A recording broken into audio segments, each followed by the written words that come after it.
Hello and welcome to oSex. This is the very first episode of our new video podcast. I am DJ from thoughtsfromparis.com, and this is Karen from, I'm from nowhere. from small town Midwest. Which is just outside of the same small town Midwest you're from. It's true, but they're worlds apart. You just lived up the hill. That's true. Anyway, we're coming to you live from Chicago. And this is our very first episode. And oSex is our video podcast where Karen and I attempt to solve your relationship and sex questions. And we've been polling our audience, and we've got a few questions to get through today. Mm-hmm. But before we get to those questions, the first thing, we should go through our credentials. So, Karen, why are you... why are you... Why am I qualified to answer these questions? I've been on a lot of dates. I listened to a lot of girlfriends. I listened to a lot of guy friends. I was married once, so I know how to land them. And then I also got divorced, so I also understand the pain associated with that. And how to lose them. Oh, and how to lose them. How to drive them away. Well, you didn't drive yours away, but I certainly drove mine away. So I was married and divorced a few years ago. And I know all about how to not meet a woman's needs and also how to meet a woman's needs. I don't know so much how to. I know I'm supposed to.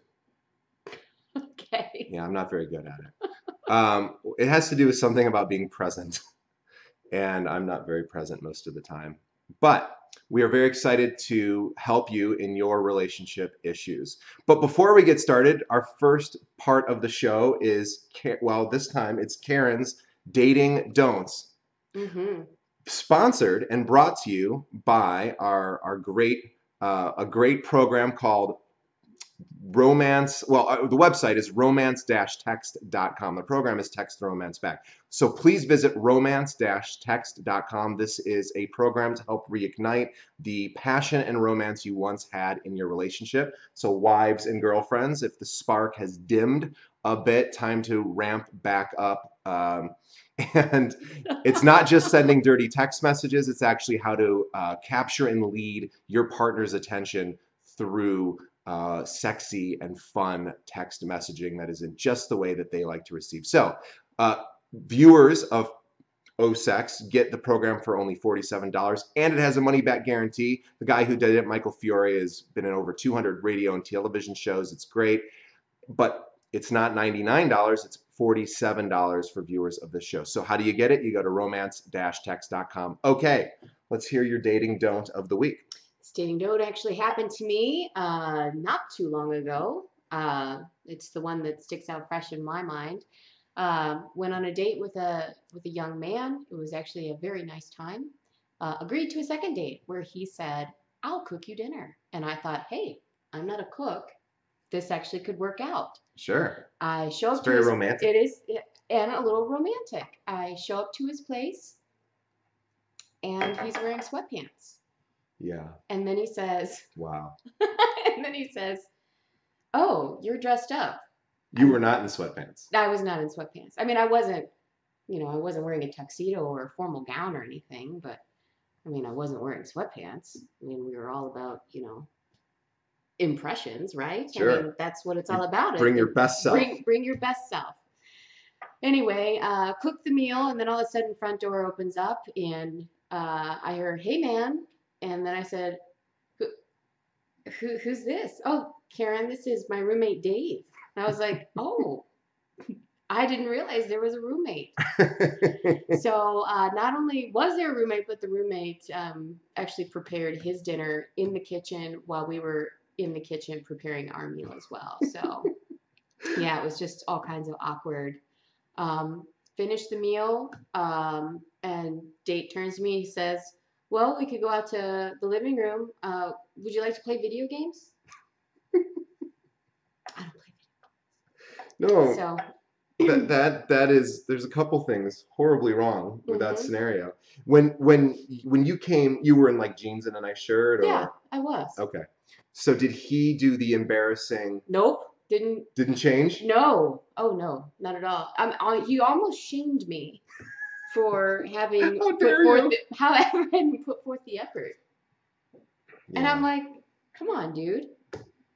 Yeah, that's wow, that's somebody who's pretty out of it. Right. And I mean, I won't say what he does, but it's it's a reputable career. And he is a man of age. I mean, he's 37 years old, so old enough to know better for sure. And old enough to not have a roommate. Oh, yeah, old enough to not have a roommate. Not that if you're financially in that situation, Right. but you say to somebody ahead of time, oh, by the way, I've got a roommate. Oh, by the way, he might be interrupting our dinner, just so that you know. Right. And then you would have been okay with it, or at least more okay with it. Yep. So a follow-up to that, this happened not too long ago. I actually got a text message from a gentleman after not having had any conversation or communication with him since the sweatpants. The text message just said, "Hey, my roommate's gone." Same guy? Different guy? Same guy. Same guy. Same guy. So that's this episode's dating dope. That's All not right. gonna get you anything. I got nothing more to say to that one. So let's go ahead and move right to the heart of the show, which is our questions. Right. So our first question comes to us from Michael, confused Michael, who says, I stumbled across this oSex forum. How do you know when it's appropriate to kiss on your first date? Is it when you take her home after dinner? Should it be a light kiss or a romantic one, or just a friendly handshake? What do you think? Well, I think it entirely depends on what kind of mood the whole date is in. I mean, I think that a kiss on the first date is very appropriate if both parties are obviously feeling the kiss. But how does he know that? I'm thinking if he doesn't know, Don't do it. don't do it. I went on a date last night, my second date, and there was no indication that it was the right time to kiss her. So I just put my hand down her shirt. No, I didn't touch her. And it wasn't, not even a kiss on the cheek. And I posted a thing on my blog that says I always go in for the makeout. I have learned that that is not always appropriate. That No. will scare a woman away, Yes. sometimes even if she does participate. Sometimes it's a little creepy. But if you're going to have to err on the side of caution, which is always a better idea, you will not offend her so much by not. Well, would a woman ever get offended if you didn't kiss her on the first date? No, Never. not a real lady. And in fact, she might even be a little excited that that didn't happen. Well, now I'm putting words in women's mouths. Well, I mean, we know when it's appropriate, and if things aren't going down the way that they should, those of us who have a bigger mouth, we'll say something about it. Are you not into me? But he did say a friendly handshake, and I would say do not, under any circumstance, do a friendly handshake. I would say a hug. A hug. But what if, so last night I was in the car with this girl. It was, normally I'd get out of the car, open up the door for her, but it wasn't appropriate based on where we were getting her, letting her out of the car. So I would have had to reach over, and hug her. I've done that lots of different times, but Your this club time, got in the way? I use a club. I make fun of it. I think there's nothing wrong with it. And she refuses to allow me to use the club when I come to visit her. It's so dumb. No, it offends you. It is offensive. It gives me the impression that he thinks my neighborhood is shitty, and it's not. Well, my neighborhood is shitty, so I have to use the club. But well, keep your club to yourself.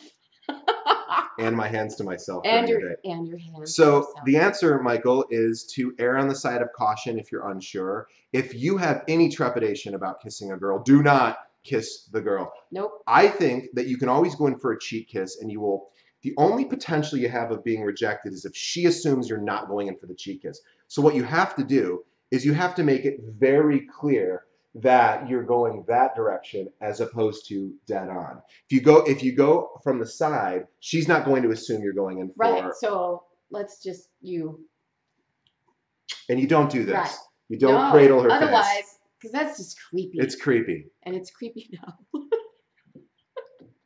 With your big old paws. Big hands.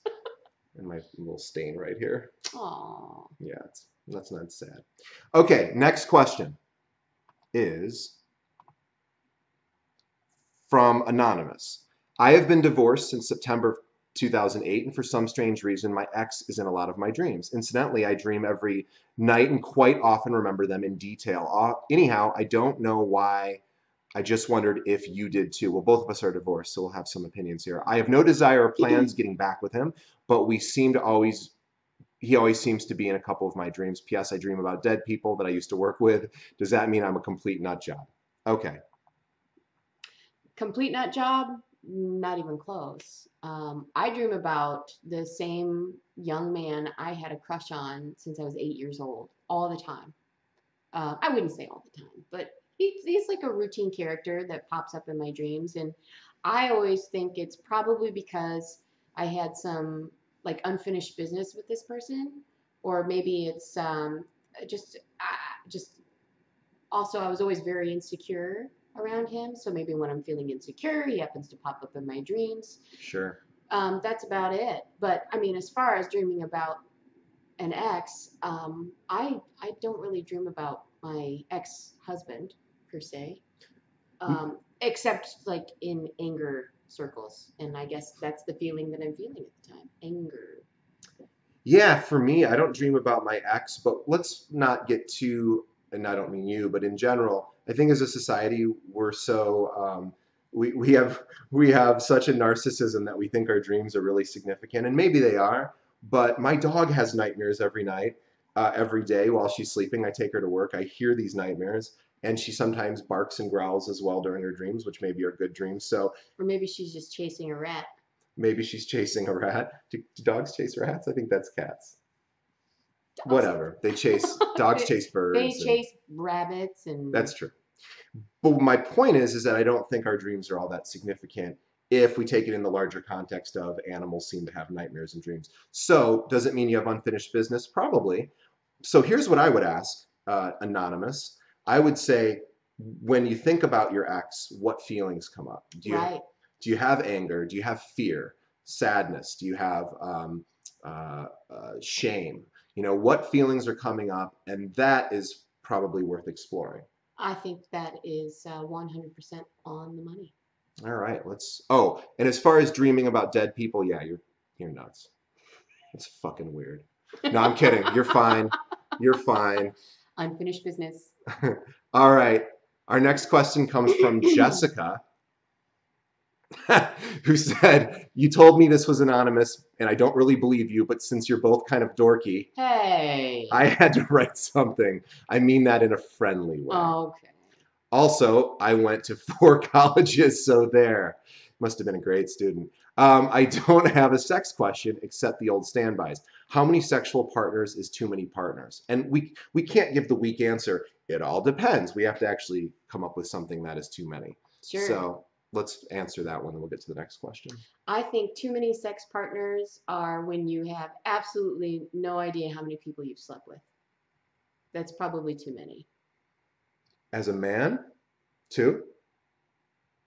Well, I can't answer for a man. Okay, I'll answer for a man. So for you, it's. But how many per year do you think is a reasonable number of sex partners? And obviously, everyone's got a different barometer on that. But what would you? Oh, see, now we'll reveal too much about you. Well, I guess that's the show. No. I'm just, I have different opinions about all kinds of things. Like, I'll give you a whole book on elevator etiquette if you really want to hear about it. But as far as too many sex partners, if you have too much bad sex and you can't remember how many people you've had too much bad sex with, you're having too much sex. That's too many sex partners. You might want to. Yeah. I would say in general, if you're having bad sex, something is going horribly wrong in your life. I don't mean horribly, but you're probably having one-night stands. Right. Or you're sleeping with men too quickly. Yes. And you're probably lonely. Perhaps. And what about for a man? All of those things apply as well? Yes. And I would say that if you don't have a general idea of how many sex partners you've had, I mean, like, I don't know the exact number, not because it's too high, but because I never counted. I could probably figure it out. Mm-hmm.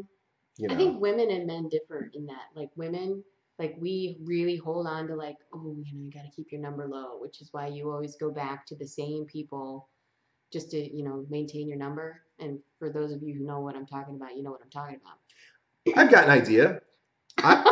I want you, Jessica, if you are spending time by yourself.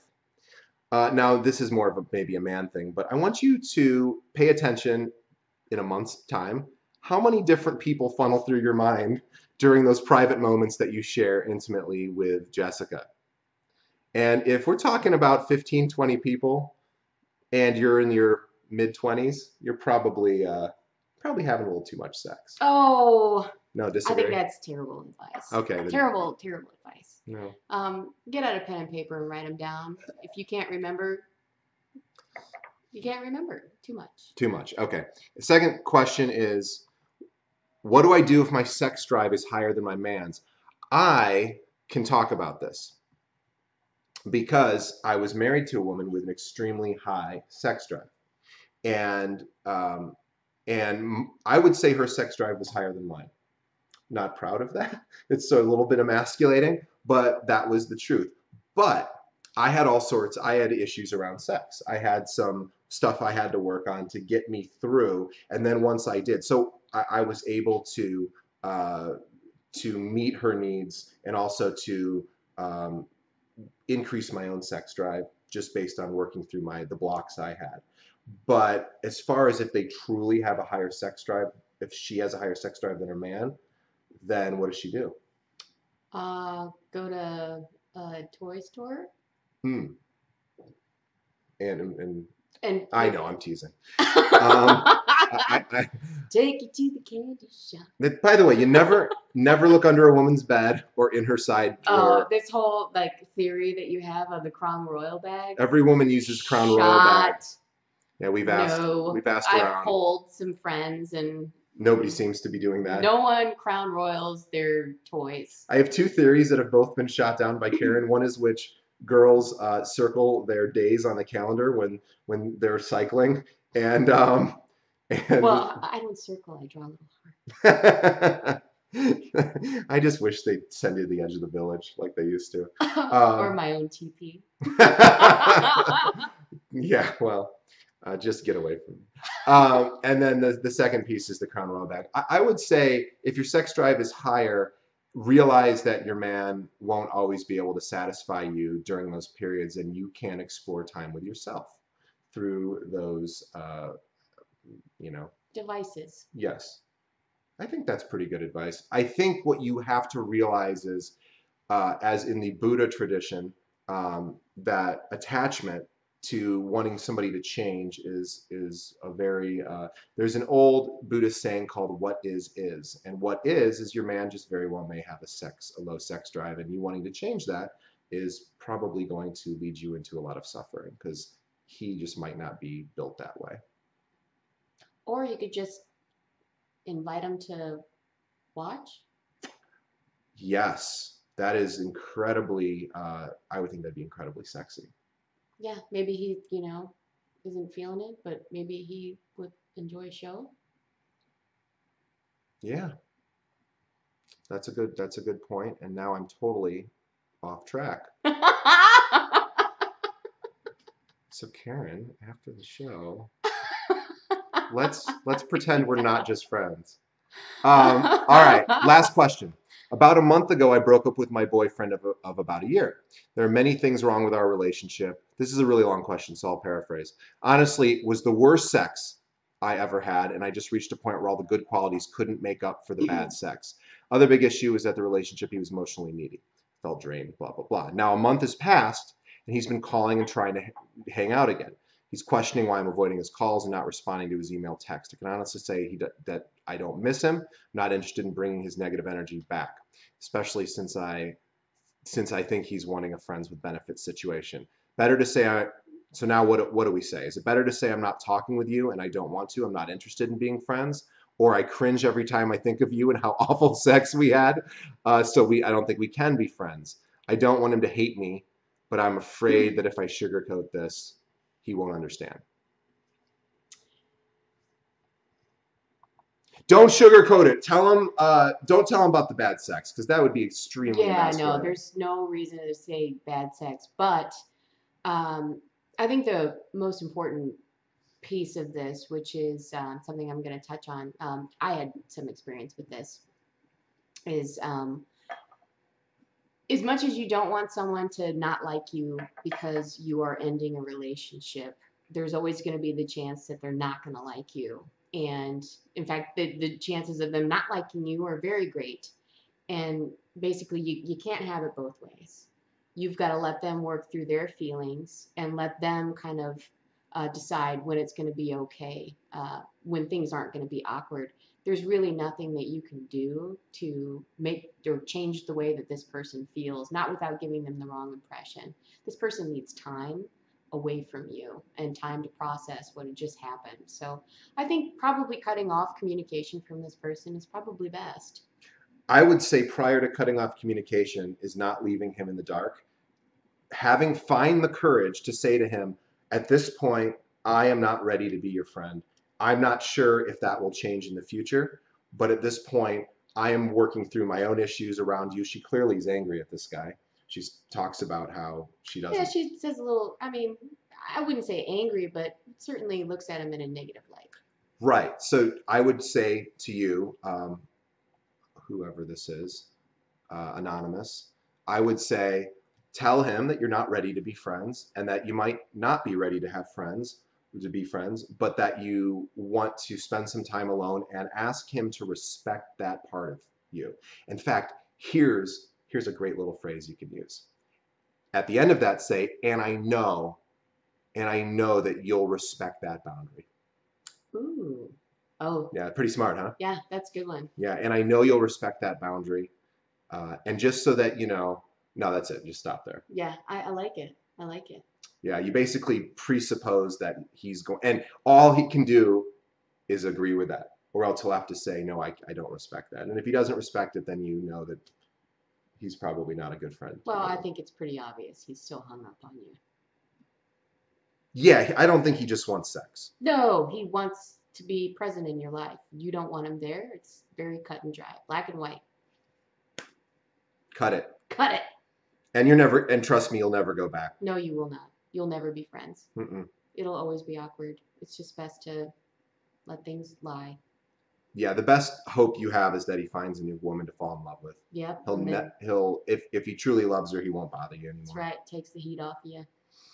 Well, I think that wraps up our first episode of oSex. Now, if you'd like to submit a question, the way that you do that is you visit thoughtsfromparis.com. My last name's Paris, Thoughts from Paris. And there's a little contact form. Submit your question. We'll probably have a real website later. And thank you so much for watching. Yes. Any final words? No final words from me. Thanks so much. Don't go on dates with sweatpants. Do not. No, wait, were they the sweatpants or were they the like workout pants? They were like workout sweaty pants. Regardless, it was stupid. It was like the kind with the buttons you could magic mic them off? Kind of, yes. I mean, I don't know what you're talking about. I don't know what I'm talking about. I never seen that movie. They were like jujitsu pants. So they like crack and snap. Was he wearing a gi? No. I just think the word gi is funny. Gi is funny. Okay, well, thanks so much. We'll see you on the next show. Bye. Bye.